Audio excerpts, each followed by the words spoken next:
condemned the recent attacks in the country. 3 people were stabbed to death at a church in Nice last week. President Emmanuel Macron had called that incident an attack on France and raised security alert status to the highest level.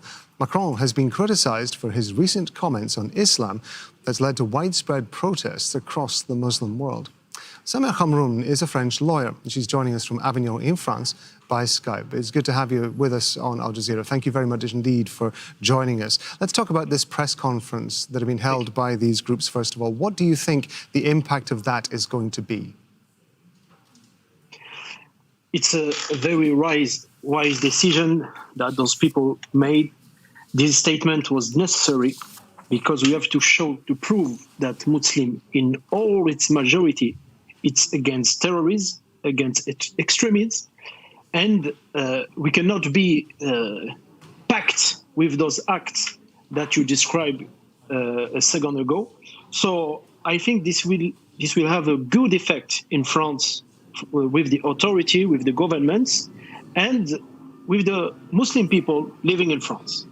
But I think in the international level this is not good enough, not very good enough. When you say it's not good enough, just explain to us what you mean by that. Because you cannot, I say to those organizations, we are with you. I'm a lawyer and specialized with those cases.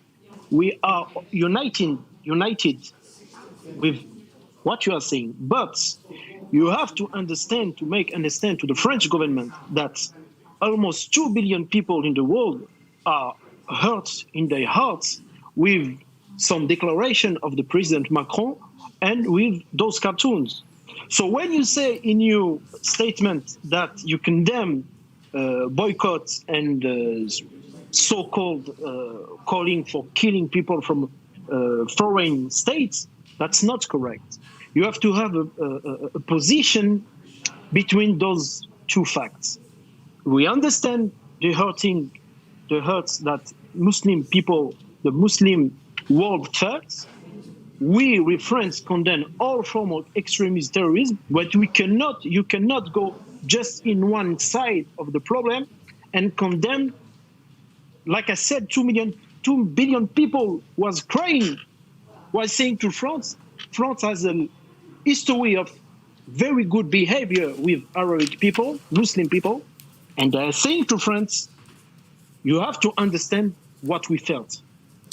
You say that France is in that way, yes. Sorry, I just wanted to pick you up on a point that you made there. You said that France has a history of very good behavior with Arabic people. Talk to us about your experience and the experience of those around you of being a Muslim in France. The climat in France is very difficult for Muslims in those years. The problem came from the terrorists who made those despicable attacks. But in France, Muslims who were born in France, from parents who were born themselves in France, don't feel secure in France. They feel like you're wearing a hijab, you're a terrorist. You're wearing a beard, you're a terrorist. Your kids don't eat pork at the school, you're a terrorist. So I think that France have to go back to the huge principle from the Déclaration of des Droits de l'Homme. They have to go back to the position they had with some president before, like Jacques Chirac, who could walk just without bodyguard in Gaza or Jerusalem. Nobody would hurt him. And today it's very sad to see people burning flag of France, burning the image of Mr. Macron. We are very sad of that. So I think that they have to make a global politics who take the true aspect that I was talking about, preventing France from terrorist attack, but reassure and take a clear speech to Muslims in France that they are part of this country and not inside the enemy. SAMIR HAMROUN, we appreciate you joining us on Al Jazeera. Thank you very much indeed for your time. Thank you. Former FARC rebels in Colombia are protesting against rising violence in remote areas. At least 230 of their colleagues have been killed since the signing of a peace deal in 2016. Alessandro Rampietti reports. A message filled with outrage and a call for help from once feared former FARC rebels. President Duque, it says, we didn't sign the peace deal to get killed. These now demobilized fighters marched in downtown Bogota on Sunday, demanding protection and a future for their children. We're sad, angry, we feel impotent. We've been losing our companions who signed the peace deal, filled with illusions, and we're seeing their dream and Colombia's dream being almost shattered.